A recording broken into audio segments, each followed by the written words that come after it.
the Honourable Deputy Prime Minister of Samoa, the Honourable Deputy Prime Minister of Vanuatu, Honourable Ministers, Secretary General of the Pacific Islands Forum Secretariat, ladies and gentlemen, Bula Vinaka, and a very good morning to all of you. I wish to welcome you all to Fiji for this very important Pacific ACP Trade and Fisheries Ministers meeting.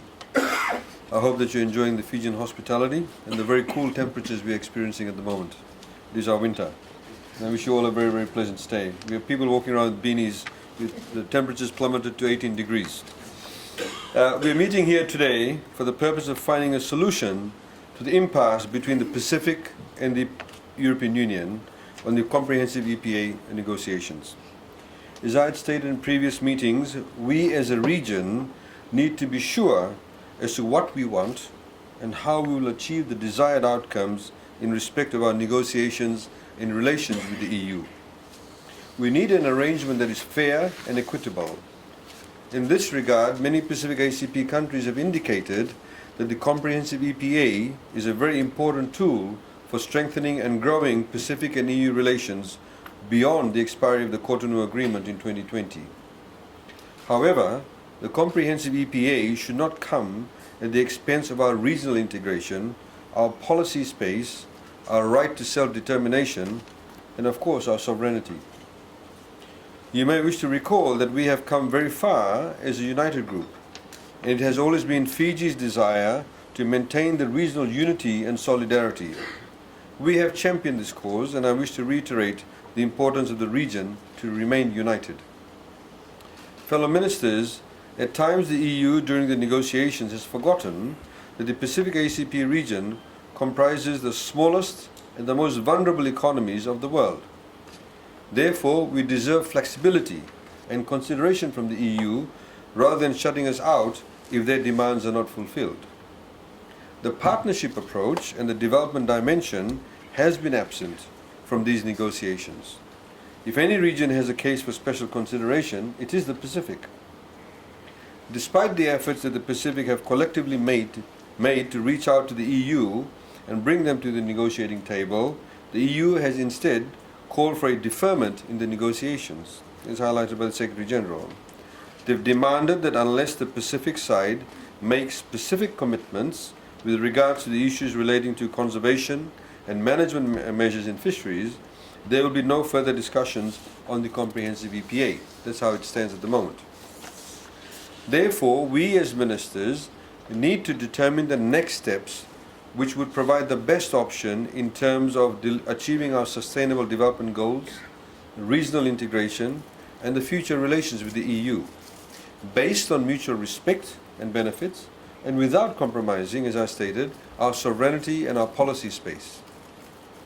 Fellow ministers, these are some of the crucial issues that we have before us today, and we need to tackle them with resolve to achieve our vision of securing the best result for our region as a whole.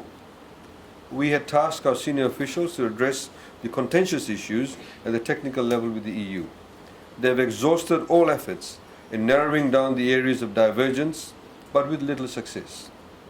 Hence today, the onus is on us to act at the political level, and we need to act now.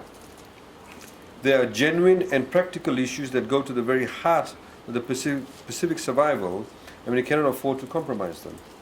We know that the region does not have a wide range of resources, and in most cases, countries have only one single resource: fisheries. The EU's position in the negotiations has made it difficult for the region to exercise the sovereign right, and it limits the policy space to sustainably manage this very valuable resource.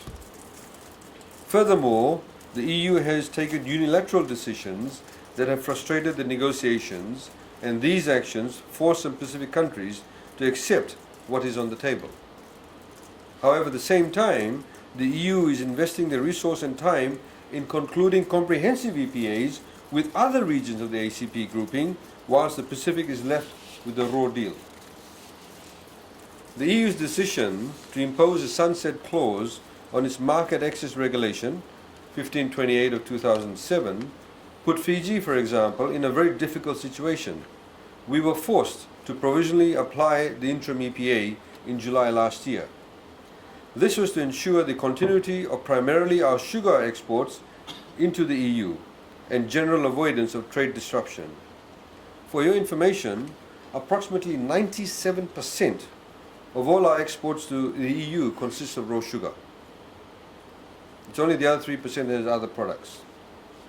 The interim EPA in its current form cannot be considered a viable alternative to the comprehensive EPA, as it still contains contentious issues and does not include our key demands, such as an extension of global sourcing for fresh, frozen and chilled fish and development cooperation.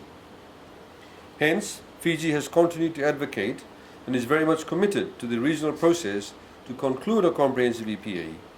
Our vision is to have one EPA for the entire region, the best EPA, an EPA that is development orientated and addresses our core demands. Fellow Ministers, during our deliberations this morning, we will consider progress of other ACP regions from where we can draw lessons for our benefit. We also need to reconfigure our approach given Papua New Guinea's position. Honourable Deputy Prime Ministers and Honourable Ministers, we need to be resolute in the way forward. We are expected to consider available alternatives with regards to the comprehensive EPA that is on the table before us, and we'll be discussing that in particular in our agenda item number 3. These will include continuing with the negotiations in the current form or adopting other options bearing in mind the practicality of our situation at hand. We are at a very critical stage in this 12-year journey of negotiation of the comprehensive EPA.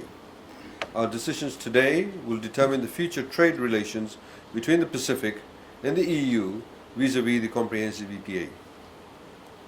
Honourable Ministers, in closing, I wish to reiterate that as Pacific ACP Ministers, we need to approach the discussions with an open mind, and our region's collective interests should be at the forefront. With those few words, I wish to welcome you once again, and I look forward to a fruitful discussion this morning. Vinaka, thank you.